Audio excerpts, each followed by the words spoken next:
Hi,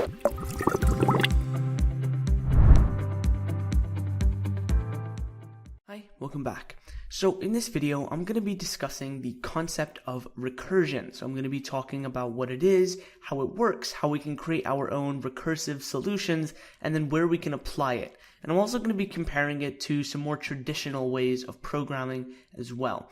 So I am going to be doing or writing this video in Python, but I just wanted to let you know that this isn't specific to any programming language. It is just a general concept in programming, and I'm only using Python because it's easy to read, and so you can really spend your time focusing on the concept and not the syntax.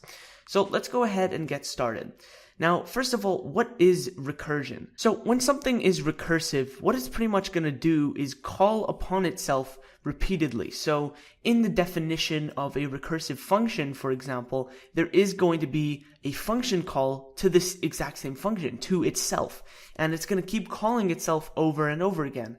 Now, of course, if you were to just take those words as black and white and write them straight into the program, a few problems would arise, and I will show you that in just a second. But first of all, let's go ahead and talk about the example case we're going to be using for this video, which is a factorial.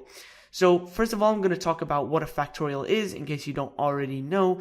When you take the factorial of a number, it's pretty much going to multiply it with the number before that, or the number before it, and the number before it, all the way down to 1. So for example, if I had 4 factorial, this would basically mean 4 times 3 times 2 times 1. Okay? And if I had 6 factorial, it would be 6 times 5 times 4, and so forth. So I wrote a pretty basic traditional approach to this problem. What you do is you're going to start with your answer variable as 1, and then you're going to loop through using some temporary variable I to up to the number. So remember, range is exclusive at the last point. So we're going to start at 2 because we don't need to multiply by 1 again. And basically the answer is just multiplied by the temporary variable. So this becomes 1 times 2, and then this goes up, so that it becomes 1 times 2 times 3, 1 times 2 times 3 times 4, and it goes all the way up to the number. So of course it's going to give you the exact same thing, because instead of 4 factorial being written as 4 times 3 times 2 and so forth, we're instead writing it as 1 times 2 times 3 and so forth, which of course is the exact same thing. So if I go ahead and run my program right here, you can see that it returns 6, which is good because 3 times 2 is 6, and then 6 times 1 is also 6. Now what I'm going to do is write a recursive solution to this. Now of course, remember, a recursive function has 2 main parts, a base case and the recursive call. Now of course there can be all the fluff and things that you need in between, but those are the 2 main parts, and if you don't have them, your recursive function is either not going to be recursive or it's just not going to work. Now we're going to ignore the base case for a second just so I can show you what I mean when you don't include it. So first of all, we're going to write a new function, def factorial recursive, and this is going to take in a number. And now what I'm going to do here is look a little bit at what the problem actually is so we can focus on it. So let's go ahead and look at this in more detail. Let's just say any number 4 factorial, for example, is 4 times the number before it times the number before that, and all the way down to 1. Now, in case you haven't spotted it already, we know that the factorial, basically what a factorial is multiplying one number with the number before it. Now, we can actually use a recursive function to represent this without having to do this whole loop. Instead, we're going to basically say that our recursive factorial function is going to be the number that's passed into it times the factorial, the same function, with the number -1 passed into it. So for example, 4 factorial would be 4 times factorial recursive of 3. Okay, and factorial recursive of 3 is going to be 3 times factorial recursive of 2, and then 2 is going to be that times 1, and so forth, and all the way down to 1. So why don't we go ahead and implement this now? What we're going to do is basically say return, because we're going to return this in the end, num times factorial recursive of num minus 1. Now in doing this, we're going to zoom in on this function here. Num minus 1 in the case of 3 factorial is going to be 2. Okay, so now we go back. It's going to be return 2 times factorial recursive of 2 minus 1, which is 1. And then so forth and so forth.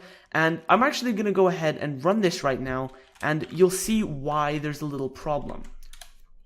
You can see it says maximum recursion depth exceeded. So this pretty much means that this function will never stop. There's no exiting. This is just going to keep calling itself forever and ever. We need a way to exit out of the function so that we can get back all the way up to the top. And this is where our base case comes in. So the base case is pretty much going to be a conditional or some condition in which the function will exit and will not call itself again. So it won't invoke itself, it'll instead just return a number. Now, as we know, the factorial goes all the way down to 1 so our factorial function goes all the way down to 1. It multiplies the number minus the number before that, all the way down to 1. Now, what's happening here is it's actually going below 1. It's going to 0 and then the negative numbers. And we want to stop it at 1. So that's a pretty good place to put our base case. What we're going to do at the beginning is we're just going to check if num is if num is equal to 1, we're going to return 1, okay? So pretty much what this is doing here, put an extra equal sign. So pretty much what this is doing here is, let's say we take the factorial recursive of 2. This is going to return num, which is 2, times factorial recursive of 1. And here it says, if num is equal to 1, return 1. So of course it is equal to 1, so it returns 1 here. Now remember, in our factorial recursive function, once it's returned, it just substitutes that return value in. So instead, the factorial recursive is just going to equal to 1 because we're taking the factorial recursive function of 1. So this just becomes num times 1. Now this doesn't just have to be for the low numbers, this is for any case. Remember, we're going to go all the way down and this is going to be return 1. And then we go 1 up before it, for example, which is going to be the factorial recursive of 2, and it's going to be return 2 times 1. And it returns that, and then it goes to the function before it, and so forth and so forth. If you're interested in learning more of the technicalities behind that kind of a system, you can search up the call stack, and you can find out more about how this whole recursive system works. But that's kind of a little overview of how that call stack works. It pretty much, once it returns a value, it goes and returns the value before that, which is waiting on it, and so forth, all the way up to your first function. So why don't we go ahead and test this out now. Factorial recursive of 3. We can see that it returns 6 here. So there you go. You can see these are the two different, very vastly different solutions to our problem. We have a normal factorial function, and then we have a recursive factorial function. So let's go ahead and review here. Let's go ahead and recap everything we've covered in the video. A recursive function is pretty much something that's going to invoke itself. It's going to, somewhere in the function, it's going to have some place where you invoke the function or the exact same function with some change in the argument. So for example, in here, we have factorial recursive of 1, and it calls itself with 1 minus the number. Another main part of recursive functions is the base case, so it's going to be your stopping point so it doesn't continue on forever. In our factorial definition, of course, it's going to be when it stops at 1. So there you go. That's pretty much a recap over the video and how everything we've covered for recursion. Now, of course, this is a pretty standard example. It's a pretty beginner's example for recursion, but you can use this for so much more complex things. You can reverse arrays or flatten an array even. You can do so many things with recursion that you may not have been necessarily able to do without. So, just keep this in mind, and it's a really good skill to learn. And once you get your head around it and practice a few examples, you'll really understand how recursive functions work. And then you can apply it to any situation. So that's good. Now, as always, the code is available for download in the video description if you want to download it and view it, maybe tinker with it for yourself, if that's always available. So just go ahead and check the description if you want that. All right, let's move on.